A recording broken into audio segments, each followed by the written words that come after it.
What a month.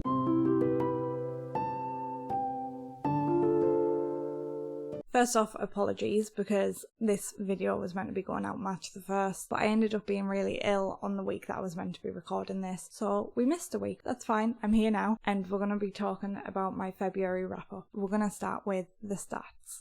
Quick disclaimer, I do the stats for me. If you don't care about them, skip along. It's absolutely fine. I like to look back and kind of see what changes month by month. So in the month of February, I read 8 books. 7 of those were full-length novels, and 1 of those was a comic book. 2 books came off of my physical TBR. 3 books came from the library app that I use on my phone. The genres I read this month were 3 romances, 3 mystery, 1 horror, and 1 post-apocalyptic. I read 3 young adult books. 3 of the books I read this month were 4 stars, 3 of the books that I read this month were 3 stars, and 2 of the books were 2 stars. I didn't do any rereading this month, and I also read an advanced reader's copy through NetGalley. I also had 2 DNFs this month, which we'll talk about at the end of the video. I read 2,540 pages over the month of February, and I had an average rating of 3.31. So without even looking at the stats, I can tell you that I had a bit of a mediocre reading month. And I think that was down to a couple of things. 1, I wanted to test myself this year and read outside of my comfort zone. And I read some romances in the month of February. That was my genre of choice, with it being Valentine's Day. I don't think they're for me. I think I would definitely like to try some more. And I think they're nice, easy reads and nice palette cleansers. But I don't think I could read them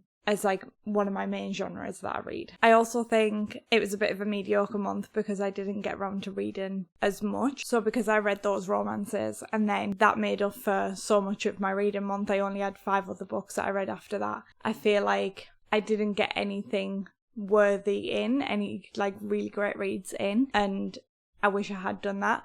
But the month of March, that's what I'm looking at doing. I'm looking at going back to my roots and reading something. I'm reading more of what I really enjoy and what I know I enjoy. And hopefully I find a 5-star, because we're 3 months now into 2024 and I haven't found a new 5-star.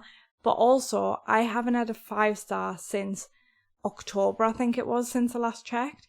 And I believe that was a reread of 11/22/63. I don't know when my last new 5-star was, and it's making me upset. I want a great book. But let's just go into the books that I did get around to reading this month. So the first book I read was The 7-Year Slip. I gave that a 4.5-star rating. I rounded it down to a 4-star for Goodreads and things like that, where it doesn't allow 0.5s. I think it was pretty much perfect. We started off strong. It was a strong romance book. I would definitely recommend it, especially if you're into romances. I thought it was beautiful. It was beautifully written. I would like to read more by this author. I do think she's a promising author for someone who doesn't read romances as well, from the 1 book that I've read. But I've heard great things and I really enjoyed The 7-Year Slip. I spoke more about it in my romance testing video if you want to go watch that. I'm not going to go too much into it because I have spoke about it over there. And the same goes for the second book that I read in the month of February, which was Before We Were Strangers. I forgot to write the authors' names down, but I think the first one was Ashley Poston, and Before We Were Strangers, Renee someone? I don't know. But the books will be up on the screen somewhere. Before We Were Strangers, I read as like my second, well, it was actually my last taste test, because I also read The Flat Share, and that was in the month of January, and that was in the romance testing video as well. But Before We Were Strangers was my last book that I tried, and I gave it a 2-star. I thought this one was going to be the one that was like the one for me. It sounded kind of perfect and everything that I would enjoy if I was into romances, but I hated it. I hated the characters. I hated the outcome of it all. It was just irritating. But yeah, I go more over that in my romance testing video if you want to go and see some more thoughts on those 2 books. The next book I picked up was The Reptile Room by Lemony Snicket. This one got 4-star. I was really enjoying this series up until this point. I think The Reptile Room was actually only book number 2. I know a lot of people read them when they were younger. but I never ended up reading them. I saw the full series on offer in a charity shop and I was tempted to pick them up, but I saw that I could get them through my library app and decided to give them a go there first in case I didn't like them. I really enjoyed The Reptile Room. I'm not going to say what specifically this book is about, but the series follows a few orphan children who their parents had recently died and they've been handed over to a family member to be looked after by them, and then from there a series of unfortunate events happen. And in the second book I thoroughly enjoyed the characters, I enjoyed the setup of it all and the adventure, what happened in that book. I just really enjoyed it. I had a lot of fun with it. Wasn't as good as the first, would I say it was as good as the first one? I don't know, I think the first one and the second one are on par with each other and I've been having fun with them up until this point. The Lemony Snicket books are the ones that I'm classing as mystery. If you've read them, tell me what you'd class them as, because I felt like mystery was incorrect, but that's the genre I'm getting when I'm searching them up, so I'm unsure. The next book I read in the month of February was What Feasts at Night by T. Kingfisher. This is the second book in the Swan Soldier series. The first one was What Moves the Dead. I thoroughly enjoyed What Moves the Dead. It was very gothic horror, loved the atmosphere, loved the writing. The second book didn't do it for me. I didn't care for it. I felt like there was horror elements in it that were really creepy. And I do really enjoy T. Kingfisher's writing, but I felt like there was a lot of time outside of those horror elements that I didn't care for. And I'm a very character-driven person. I love reading along with characters and following their journeys. But I feel like just in these short horror books, I don't care. I want the horror, I want the creep factor. And I feel like What Moves the Dead did that really well. But I wasn't as much as a fan of What Feasts at Night. And I ended up giving it a 3-star. It wasn't bad by any means, but I won't be owning it. I think I want to own the first book because I did really enjoy that one. But I won't be reading the second book again or owning it. I realise I'm not doing great with summaries of these books, and I think it's because I'm just ready to get this video out, so I'm just trying to get through it, let you know what I've read, let you know my thoughts on it. If you want to know a bit more about what the books are about, go look them up on Goodreads and things like that. You'll be able to find a better description than what's coming from me anywhere. Then after What Feasts at Night, I read The Wide Window, and after that one I read The Miserable Mill. They are both the third and fourth in the Lemony Snicket series, a series of unfortunate events. The Wide Window I gave a 3-star, and The Miserable Mill I gave a 2-star. So it's slowly going down, but I'm not letting it distract me from the series, because on average on Goodreads, the third and fourth book are rated lower than the others. So I feel like everyone is kind of in agreement that the third and fourth book aren't as good as the others, and I've got through them now and I'm going to move on with the series and hopefully it gets better. The third book, like say, was a 3-star. It was just okay. I wasn't as invested in the characters, but it wasn't bad. The Miserable Mill I had no fun with. It was really boring and I just couldn't care for it. Hopefully the fifth book in the series is a bit better and it picks back up again. After that, I actually read a book that I do own, which is The Song of Achilles by Madeline Miller. This is a Greek mythology book. I class it as a romance book in my genre checks because it's also romance, but it is a Greek mythology book. It's a retelling of Achilles and Patroclus, and we follow those main characters and their adventure. This was beautiful. I loved the writing. I loved the characters. I know a lot of people love Achilles, but I wasn't a fan. Is it just me? Like, I feel like everywhere I look, like people are...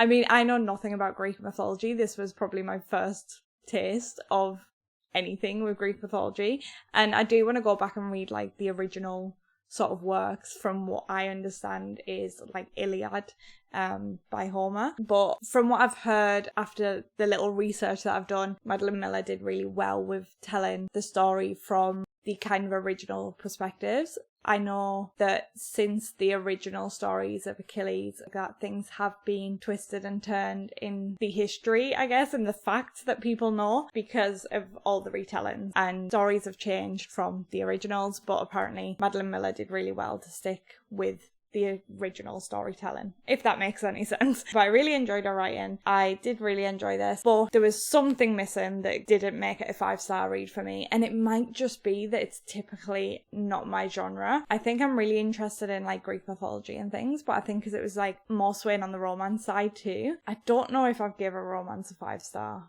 I won't lie to you. I give The Seven Husbands of Evelyn Hugo 5-star, so I guess maybe I have. That's classed as romance, but I think there's more to it than just the romance. And I feel like this is quite romance heavy. I don't know, in my opinion. But yeah, it was still a solid read and I would recommend reading it. It was a good time and I was kind of glad to get back to this one after reading such mediocre books for a while. Then after that, I thought I'd finish up with The Walking Dead Volume 1 Days Gone By, I think it's called. And I decided to pick this up because me and James have been rewatching the series. I only ever got to about season 8, I think. We're currently on season 7. Something came over me where I was like, I want to try the comics again because I had read, I think, about 4 of the comics and I was enjoying them and I wanted to get back into them. I read the first one. Oh, it was a reread. I said I had no rereads. Well, editing Sarah's going to have to deal with that.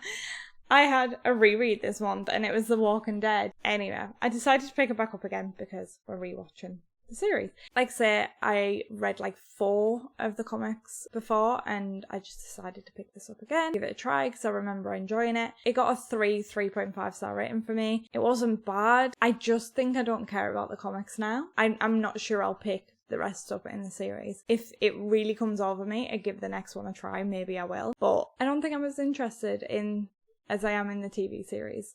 And I know the comics are like the original works, but I just like seeing it play out on TV more, I think. Now we have to talk about my DNFs. I've decided to keep my DNFs to the end of the videos because last month, like the January wrap up, I got really confused to where I DNF House of Sky and Breath and I just flung it in the video. So I'm going to keep my DNFs to the end of the video because I feel like it's never really a certain time that I DNF it, that I decide to DNF it. And I feel like more often than not, I subconsciously stop picking up a book. And then by the end of the month, I go, yeah, I'm not going to pick that up again next month. So it's a DNF. So the first DNF I've got is Red Queen by Juan Gomez Jurado. And if you've watched a bunch of my other videos, I've mentioned this a couple of times. And I was really excited to get around to it. And I am devastated to announced that this was a DNF. I'm not sure if this is a soft DNF yet or not. I'm going to do an unhaul video at some point and that is when I'll be making the commitments,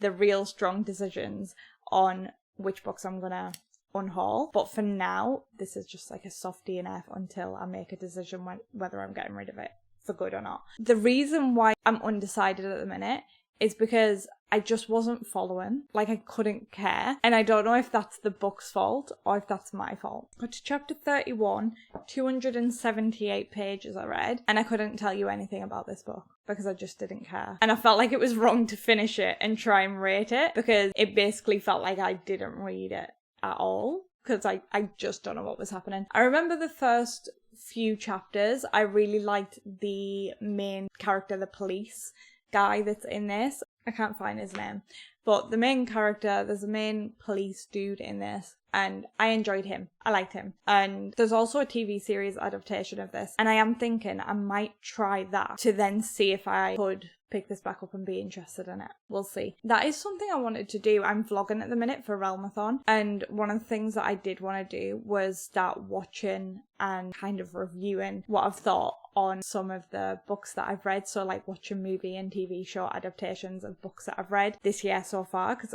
that's one of the goals that I wanted to do this year, like a light goal. It wasn't an official goal. And I just thought that would be fun to do whilst I'm vlogging. I could have a little chat about it, but I haven't done that yet and we're halfway through the first vlog, so but that's not bad. Anyway, I'm going off on a tangent. I might do that and I might give this a go at some point, like the TV show adaptation, and I might get back to this, but I have no opinions on it, so it had to be a DNF because I just felt like it wasn't fair.